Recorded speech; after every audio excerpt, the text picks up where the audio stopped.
So, hello, welcome to another Wellness Wow Day. It's a tongue twister in itself. Where I'm joined by the beautiful Randy McNeely, who's here to share his beautiful story. So, if you are joining us, tuning in, and you've got any questions, thoughts, or comments, obviously drop them in because this is obviously pre-recorded, but we will get back to you. And of course, Randy has got so much kindness in his heart, but of course, his journey is one that he is going to share. So, Randy, how you doing? Are you ready to share your journey? I am doing great. I'm ready to share my journey. It's been kind of an interesting one, at least for me anyway. You know, the purpose behind this conversation is to talk about a time when my health kind of hit the wall, and I Mm, recognized that I needed to make some changes and things like that. But I need to go back a little bit before that. In 2019, that I felt like the world's health hit the wall. I mean, there were challenges going on all around long before that, but there were a lot of different things that happened here in the United States. There were shootings. There was different kinds mm, of violence. There's all these different things that were happening, and it really got mm, to me. It bothered me. It stressed me out. Stressed my health. Worried me, and I mm, thought, I'm one man, not well known or anything like that. What can I possibly do to try to make a difference? And that's when I wrote the Kindness Givers Formula, and started mm, really pushing kindness agenda, if you will. And I worked mm, really hard to do everything I could to inspire people around me, and started getting on social media and working to inspire people to be kind. But it's kind of interesting in the process of that. I worked really on that for 2 years, speaking, writing, doing some consulting, mm, various things, and then just going out of my way to serve my neighbors. I live in an area in the United States where it snows a lot, and particularly the winter of 2020, during COVID, and mm, 2021, we had a nasty, nasty winter here in Iowa. It not only snowed, but it was freezing. We had freezing rain like 4 different times. There was ice that literally in some places was nearly a foot thick. And I lived in a particular neighborhood at that time where there were a lot of older people.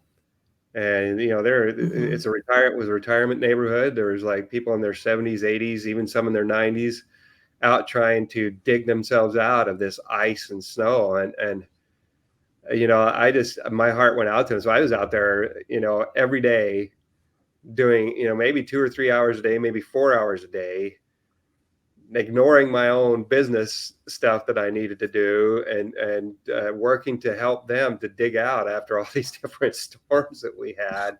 wow. And the thing is as I was striving to give kindness to them, I wasn't being very kind to myself. I wasn't aware of how much I was wearing myself out. Mm, Yeah, some of mm, your audience may have heard people have heard that shoveling snow and doing all that is can be great exercise, but at the same time, when you overdo it, it can overtax your mm, heart. There's a lot of people who have heart attacks yeah. when they're in the middle of shoveling snow. Well, I got to a point where I was just exhausted all the time. Exhausted. I'd go out and I'd Mm, help people dig out, but I'd come back and I would have to sleep for like 3 or 4 hours. I mean, I wasn't getting anything done mm, business wise. I was just living day to day, helping people around me. And one mm, day I recognized that, finally, after being so exhausted, I went out to help shovel a neighbor's driveway. What would normally, when I'm feeling good and in good health, normally take me half an hour to shovel, took me 3 hours. mm. Wow. And I recognized that man, this is just not right. I was so tired. The next day I got up Mm, and tried to walk on the treadmill, started walking, and I couldn't. I couldn't walk for 5 minutes without feeling mm. like I felt like I had just walked 10 miles in 5 minutes on a slow treadmill. So I called the doctor, and long story short, long story shorter, I'll make it shorter because I'm talking too much. But I ended up having to go to the hospital, to the emergency room that day. Mm, They did what they call an angiogram the next day, and just early the next morning discovered that what is called the widowmaker artery in our hearts, the artery that brings all the, the main artery that brings most of the blood into your heart. My Widowmaker artery was clogged, almost 79% closed. And then I had two other arteries that were about 50% of the way closed. And so I ended up having to have a stent put in my heart. And, since then it's been an interesting journey. I know I struggle with human foibles, and totally straight up transparent. I know that I need to be eating specific ways and doing specific things. And I have an addiction to food. I enjoy eating, and I enjoy eating, I enjoy eating what I want to eat, not what I know I'm supposed to eat or Should not eat. eat. Yeah. I have cut back a lot on the amount of, I'm sorry for my vegetarian friends or anybody who loves animals, but I'm a carnivore. I'm a carnivore to a degree, but I've cut way back on the amount of meat that I'm eating, and I am doing a mostly plant-based diet, which is good. But there are other things going on. I shouldn't be eating chocolate. I shouldn't be eating sugar and other stuff like that. I wish I could say I totally conquered those cravings. So my journey's going on, and I'm working to get better at that and change habits. Not change habits, create streaks. Really, a good friend of mine is a streak master. Not running naked, but creating consistent actions. Streaks where I eat a day where I eat well, and create another day where I eat well, and being consistent in that, and then getting enough exercise and getting enough sleep. I've had to become sensitive, a lot more sensitive to my body. It's frustrating sometimes, really frustrating, because I want to be up and active and have energy, and at the same time I'm like this. It's like I'm torn. How they say, you ever heard the statement, there's a double-minded man is unstable in all his ways? Well, I know what I need to do to be healthy, and I want to have the energy, and yet I struggle with doing. You do it for one day, but you do it for 1 day or 2 days, feel the benefits, then go, oh no, I just want this today, and sort of go off it. I've done great for 2 days. Now I can eat no, wait a minute, no, I can't. Whatever I want. Have you ever been in a position where you say, you go on vacation, right? We go on vacation, and you're on vacation, and it's like you don't have.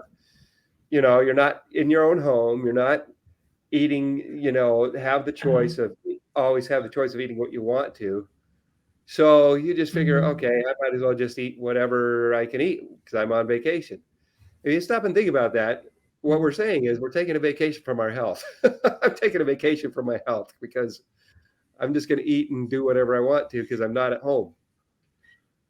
Yeah, I had the same thing when I went on holiday once, because I went to being vegetarian. I went to Turkey, didn't eat many vegetables and stuff. Turned out I found out I was slightly anemic after the holiday because I hadn't got the B12, because I was doing it through my diet and what I was eating. So my body was so low on it. So I just needed to boost my body. So when I came back, I had to boost my body back up. But because I was so dietary controlled, as soon as I dropped my diet and didn't eat it, I was eating more carbs and stuff, then my body was like, I'm bruising really easily. Oh yeah. It's so easy to get out of whack. And I just, back in January, my stepfather passed away, and it was a celebration of. I went out to a celebration of life. It was time for him. I mean, he was so ready to go. He was 95 and had been praying to go for the last 3 years after my mom passed away. And so I miss him. I miss him deeply. It was sad for me in that way, but I was so happy for him. He's finally, he's free. He's not in pain anymore. And the whole reason I bring that up is because I went out to stay with my family. Well, I'm staying with my brothers, two of my brothers, and my sister and her kids and other stuff like that. And what did we do? I made some of my own food. I did so that I had some control, but then I don't know, like I was there for a week, and 5 out of the 7 days I was there, we went out to dinner, and so I it totally threw my, I did really well for like 2 weeks, and then that threw me off kilter. So it's a matter of, Mm. I would love to be able to say to your audience, I am doing fantastic. I'm a great example. I'm holding myself up as, no, I can't hold myself up as light, but learn, what I can say is I know, and because I've experienced it, I know that when I am kind to myself, when I do take care of myself physically, Mm. mentally, emotionally, spiritually, when I do those things, that's when I feel the best. Mm. That's honestly when I feel the best. That's when I have the most energy. That's when I have Mm. the greatest ability to uh, interact and really have the energy to get out and serve and do the things that I like to do to be able to help people. Mm. And it's, Mm. I'm able to,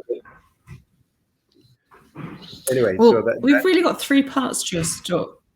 We've got three parts to your story. So we're going to dig into the first bit, because really where it started was obviously 2019, 2020, this COVID hitting, you starting this mission of kindness, and of course giving to others, because you're seeing the world around you needing help, or those around you, even if it's just the little actions of cleaning the drive. And of course, what we all experienced during COVID was change of routines. We didn't go to the gym as much. We did work from home, all the different patterns of behaviors. So, of course, Yeah. you started off, and of course, how did the kindness acts make you feel? How did it help you cope with the sort of pressures of what were going on personally, as well as relating to what the world was seeing? Well, I find that when I forget myself and Mm-hmm. look for other people to serve, look for ways to go out and serve other people, my stress level goes way down in a lot of Mm-hmm. ways. I mean, it when I'm out actively serving, and if I'm stressing out or concerning myself about something some kind of problem or issue that I'm having, if I can just get away for an Mm-hmm. hour or two and go do something for somebody else, go look for, then I can come back feeling relaxed, feeling grateful that I had the chance to serve, and being, having gratitude in my heart for the opportunity to, hopefully lift somebody else's life, even if that 2 hours has been sending text messages to people, or Mm-hmm. calling somebody, or, letting them know I'm thinking about them, or going out and just walking in the neighborhood and cleaning up trash, clean up, Mm-hmm. or whatever little thing it might be. I always find I come back refreshed and more Mm-hmm. able to focus on other things, Mm-hmm. and I'm more easily able to step back and get a different perspective on whatever it was that was bothering me, Mm-hmm. or Yeah. confounding me, if it's a problem or something Mm-hmm. that I need to resolve.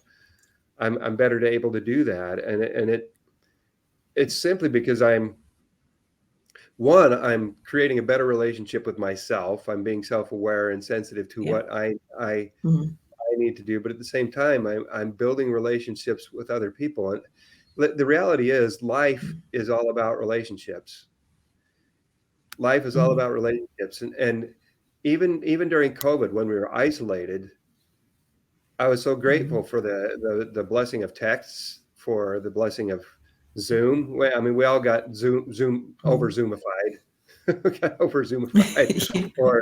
or Zoom or FaceTime or Skype or whatever it was. But I was grateful for Yeah. those technologies because they still enabled us to at least have voice contact and face contact. If we could Mm-hmm. look through Yeah. a screen, it's not nearly the same as being able to be together and hug and shake hands and do all those things. But Mm-hmm. that being able to look for ways to be kind and become creative about being kind when you couldn't go and directly be with Mm-hmm. people, that's what helped me, a lot of the time, to get through the challenges. I Mm-hmm. mean, like anybody else, there were times during COVID when I felt like I was about to go bonkers because I couldn't. couldn't get out. I'm a people Yeah. person, and I Yeah. I love being with people, and I couldn't just, I couldn't go to live conferences or live, events. And so Yeah. the kindness that I could do is it was a big thing that helped me, be resilient and make it through those challenges. Well, kindness is actually one of my 7 pillars. So it's actually one of the things that genuinely boost your happiness. So it's no surprise that this is was so positive on yourself, if that makes Oh, sense, it and the is. mental side, because it does boost your mental and emotional well-being. It does. In reality, what is kindness? Kindness is love in action. And Mm, kindness is love's delivery mechanism. And so when we look at other people and see them as human beings that deserve to be valued and appreciated, and then act on that, by mm, thinking of any behavior by which we show value and appreciation for ourselves or for other people, is showing kindness. And when we do those mm, things, it ignites what my good friend Jacqueline Way, Jacqueline, and what we've talked about before. It ignites the dose, what I call the dose: mm, dopamine, oxytocin, serotonin, and endorphins, which is the happiness dose in our bodies. And it not only ignites that, I think kindness ignites all kinds of things. It's a spark. Kindness is a spark that ignites happiness. It ignites love. It ignites mm, caring, empathy, gratitude, hope, joy.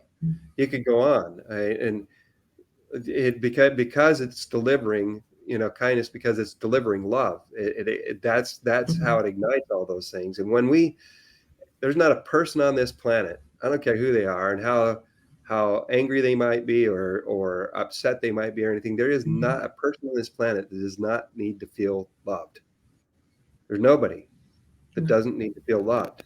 Now, some people may not know how to do that because of various challenges and situations that they've been in, mm, or we know there's people out there who are angry all the time, or who are doing things that hurt other people. But mm, regardless of that, there is nobody, even they, whether they realize it or recognize it or not, they need to be loved. There's nobody that doesn't need to be loved. mm. And kindness is the only method I know for delivering that. But that leads us beautifully on, because we've just obviously discussed kindness and love. And it's very easy to lose that focus for yourself and try and give out. Whereas realistically, we need to take on the oxygen mask technique and go, let's fill my own cup and sense Yeah, how I'm feeling. And then I yeah. can do this and this and this and this, rather than doing this first and then going, I'm out of steam. Well, and I'm getting better at that. So, There's a little song I try to remember, keep it in my head. Is that I learned as a young boy. I want to be kind to everyone, for that is right, you see. Oh, sorry. Darn somebody thing. wants to join our conversation. It's okay. I want to be kind to everyone, for that is right, you see. So I say to myself, remember this: kindness begins with me. And I'm working harder to remember that, because it does. Kindness has to begin with ourselves. If we're not kind to ourselves, when we're not kind to ourselves, it's really hard to give kindness to other people. Mm, mm. And you start feeling, agree with me or disagree, but if you're not starting to be kind to yourself, you kind of have this empty feeling. If you're not being kind to yourself, you're kind of going, I'm going through the day and all this, and you're going, but something feels missing. It's like, I'm going, Yeah, everything's great, I'm really positive, I'm having this, but something doesn't feel right. yeah. How It's did it it's feel like for there's a you little. going through this? It's like there's a little piece of you that's not quite there where it needs to be. Mm, You know, mm. and Did you feel that doing all the drives? Because obviously you're saying you're digging all the snow. Did you feel that if I just do another drive, I'm gonna feel better? I never had that thought. Never thought about it that from that Mm, perspective. I guess I just felt so concerned about those the older people, trying to get out there mm, and dig through that. And I was worried about them and their heart attack, having a heart attack or their heart conditions and stuff like that. So concerned about them that I didn't take the time to step back and think about what I was doing to myself. Does that make any sense? Mm-hmm. Or what I wasn't doing for myself, by, Mm-hmm. it was great. I was able to do some wonderful service, but at the same time, it ended up backfiring because, I mean, they were all grateful for it and everything, but they ended up putting me out of commission for quite a while, and it's Mm-hmm. still affecting me to a degree. Mm-hmm. So, Did you ever think that did the thought ever crop up? I'm okay. It won't happen to me. I'm just tired.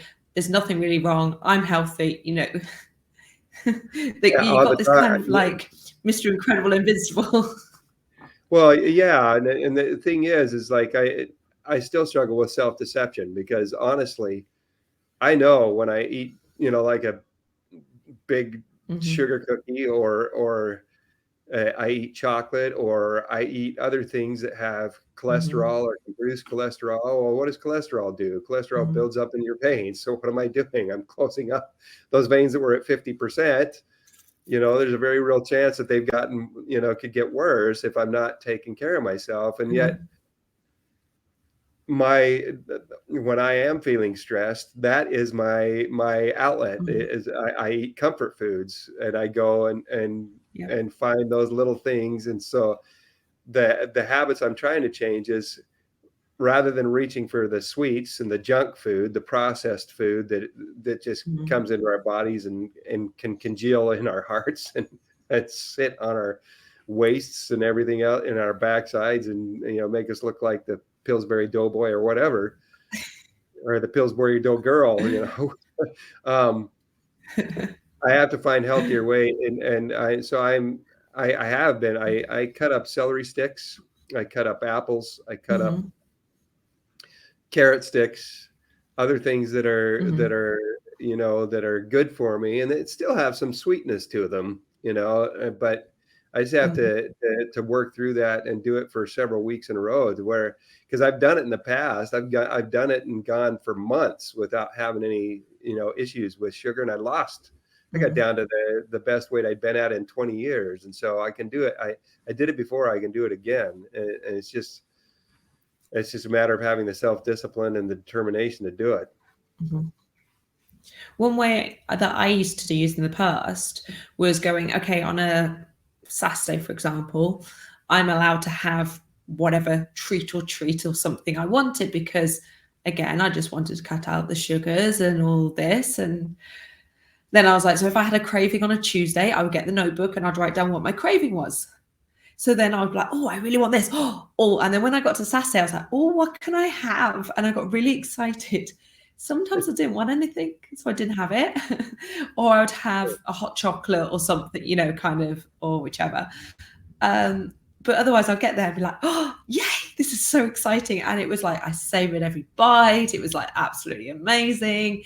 But then if I got the cue the other week, I was like, no, get to Saturday and you can have a little bit bigger portion. Oh, amazing. Yeah. Well, that's a good idea. I have to think about it that way, because do it one day a week where, okay. And the key thing is Yeah. not saying, okay, one day a week and all bets are off. I can eat whatever I want to, because I can't do that. That's like going on vacation from health, but allow myself to eat a couple things and then be good the rest of the week. Yeah. That's a good Yeah. perspective. And And that's I'm going this to is where make a the terms like commitment. treat days and treat. I'm going to make a Yes, your commitment right commitment. I'm now. listening. I want to make a commitment right now to doing that, and come back, have me on in like 3 months. Come back on in Amazing. 3 months, and I'll tell you what my progress is. If you're open to doing I'm that. in for this. It's now on video. I am All very right. much in for this. We've got you on video. I am here to help you stay accountable. But yes, try doing one day. Even if you Yep. say, okay, what am I going to do? So this is another way. So guys, if you are listening, obviously Randy's getting a few tips here, but these do work if you're looking to change behaviors. So one, if you're really craving sweet things, part of that craving is probably because you need broccoli, or there's another vegetable because there's a certain vitamin you're craving. Okay. Yeah. Sorry to tell you, have some more green vegetables. Well, But what you the can do reality is is those think, green vegetables are great for us. So yeah. If as well, it's like the meal, okay? Because I prefer to have like, depends. If it's a Saturday, I have my big meal in the evening because then I train heavy on a Sunday morning and it fuels me. But you may have it at 3 o'clock, you may have it lunchtime. Having that meal, thinking, okay, you might go, okay, I want a takeaway. So then what I will do in my mind is go, okay, it's my treat day. I'm not going to go overboard. I want a takeaway. So I fancy an Indian.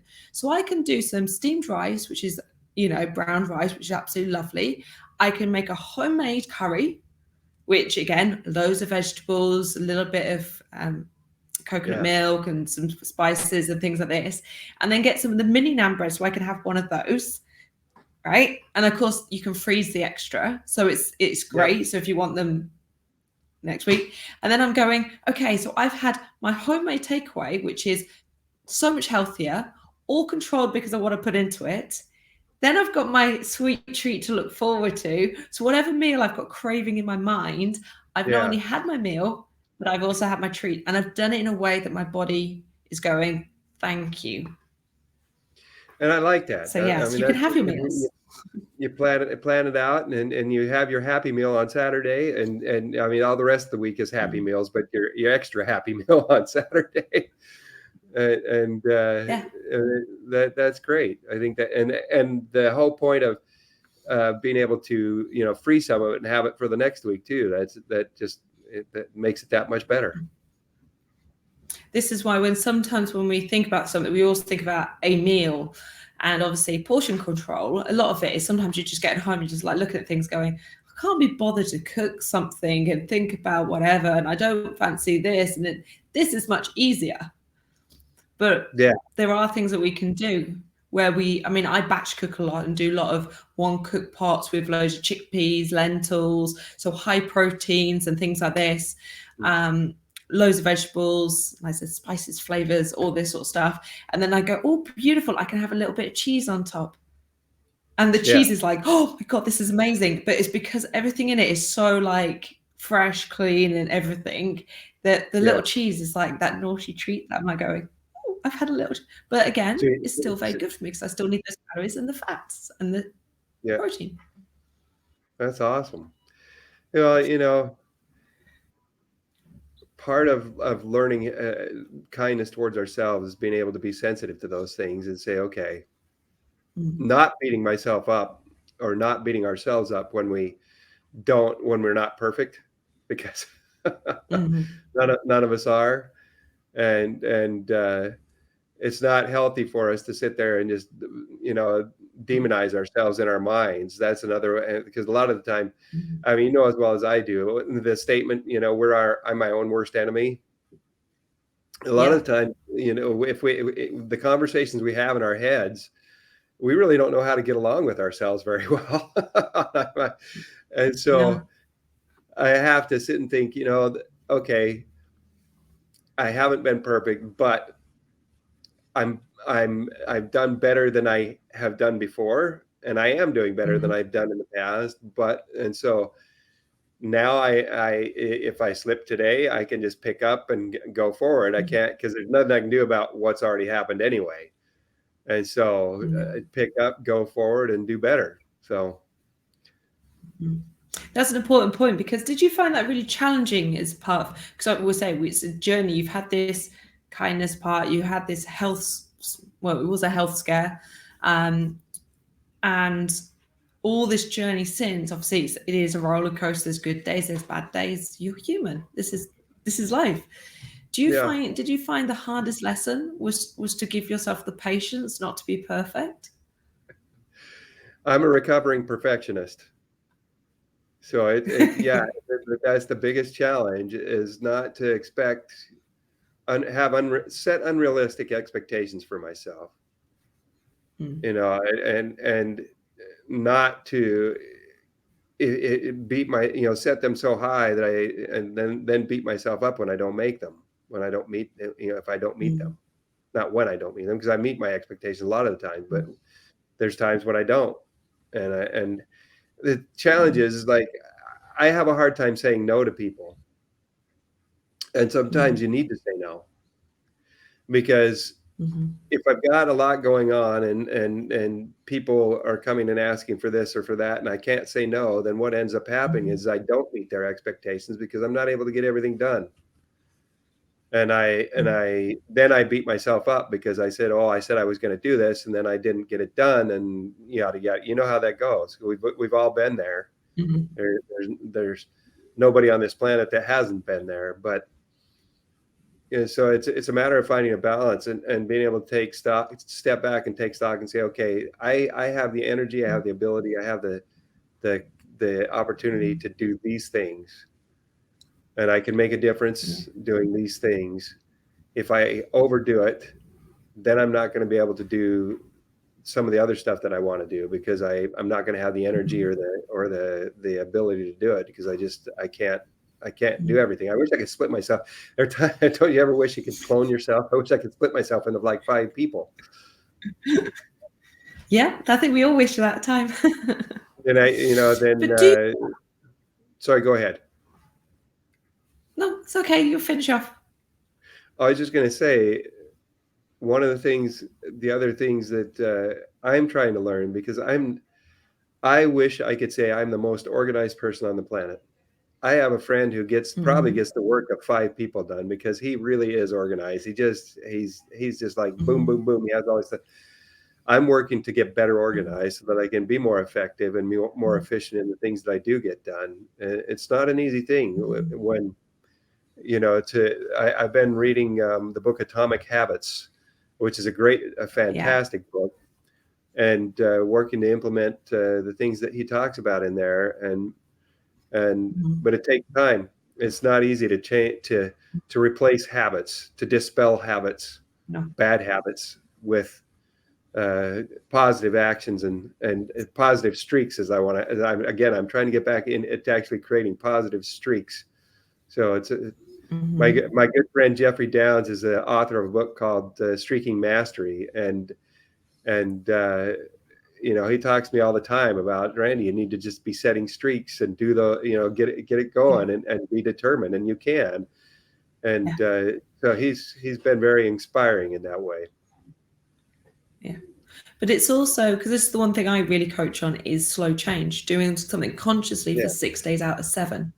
So it's a case of, even if you're focusing on, say, for example, this week you're going to go, okay, I'm going to have no sugar during the week except for day 7, which is going to be my relaxed day or whatever it is, or whether it's, whichever day. But then you're consciously, each of those days that you're conscious, you make that a focus. On day 7, you kind of relax and just, if it happens, and then of course you just then go, okay, I did that really well. So this week I'm also going to do this. I'm going to do, my first thing in the morning is going to be writing my list for the day. It may just be that something so small.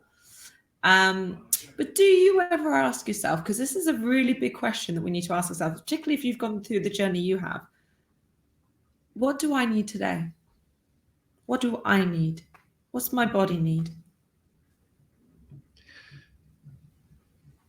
Not as often as I ought to. I'll put it that way. I do take that time. And the interesting thing is, in my book, The Kindness Giver's Formula, it starts out at the beginning, saying, I'm going to be a kindness giver today. What I should be doing every day is getting up and saying, I'm going to be kind to Randy today and kind to other people, and thinking about, what do I need today? What do I need to do? We all feel good when we're accomplishing things, right? We all do. And there are specific things that we can each accomplish every day, whether, given our level of health, our level of energy, we can still, even if we can't do as much as we would like to, I'm 50, going to be 54. I'm not as energetic as I was when I was 20. I wish I was. I know people that are my age that are a lot more energetic than I am, and I could be there if I will be there when I take care of myself better. And but yeah, I need to do better about asking that question. What do I need today? And I'm not Even I'm not if very it's good at it. as you're cleaning your teeth in the morning. I need to brush my teeth. What do I need today? I need to eat breakfast. I need to So, drink more water. Need to drink more water. but if you tag that question onto something you're already doing, so like cleaning your teeth, because you can say this in your mind, as you clean your teeth, you go, what do I need today? Oh, how am I fit? And you can kind of like clicking because you're there for like 1 to 2 minutes. You can yawn. It's okay. Your body needs oxygen. Well, no, it's like, but forgive me. if It's it's like rather, I've yawned. That's the third time I've yawned. It's like what, talk about being you yawn tired. because you need oxygen. Yeah. You need oxygen. That's what your body's telling you when you yawn. So, but if you tag that question onto something else, it's like you obviously expressed kindness and gratitude. So if I said to you, okay, as you clean your teeth in the evening, to say the 3 things that you're grateful for this day, you would have no problems because you're the king of kindness. But when you come say, we get uncomfortable when it's focused on us because we don't like to be honest with our own shortfallings or weaknesses. We see them as I need to do better. Like you've said it, I need to do better to take care of myself. Yeah. Well, there's only one person that can do that. And that's me. There's nobody else that has that control. Yeah. Well, the fact is we're in charge of our lives. We're in charge of our lives, and too often, and I'm not the only one that struggles with this. Too often, we have knowledge that we know needs to be put into practice, but we don't. And useful knowledge unapplied is useless. I mean, that seems ironic. It's useful knowledge, but if you don't apply it, it's useless to you. It doesn't do any good for you. It's only when we apply. Napoleon Hill's famous quote. Napoleon Hill's famous quote: "Knowledge without action means nothing. Knowledge only means something when you take action with it." Yeah. Well, you could say it another way. Knowledge without action is ignorance. It really is, because we're ignoring what we know to be true and what we need to do. So actually, the knowledge, having knowledge without taking action, is to embrace ignorance. How's that sound? There's another one. Well, the beautiful thing is, Randy, we have committed. You have committed. We are going to have a Wellness WOWday Part 2. Yes. Okay, and in that we're going to follow March 17th. So June 17th or 8th, whatever. If it's a Monday or Tuesday, whatever day it is, 3 months from now, I'll be on here. We'll be on another video. Yep. And I'll be able to come back and report that things are better.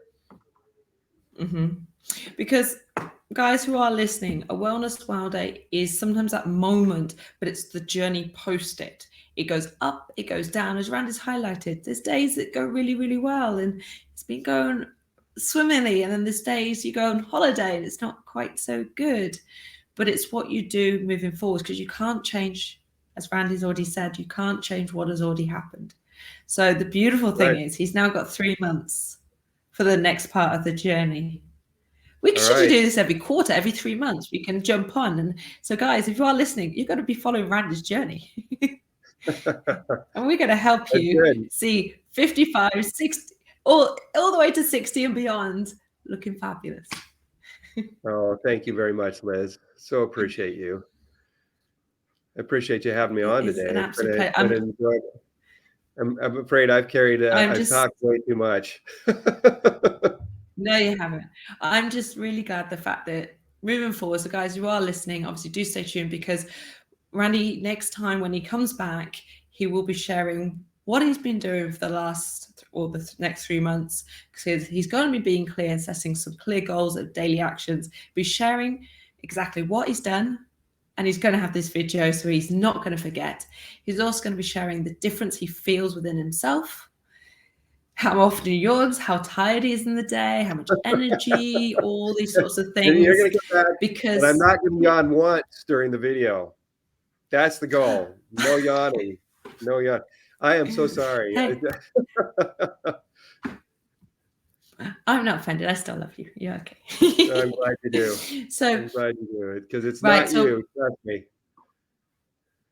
So what we're going to do is say a good thank you to Randy for joining in your time, a good thank you to everyone who's listened, and of course I will make sure I do connect the two videos when they do come up. So in 3 months' time, June 2023, we'll have part 2 of the Randy McNeely story.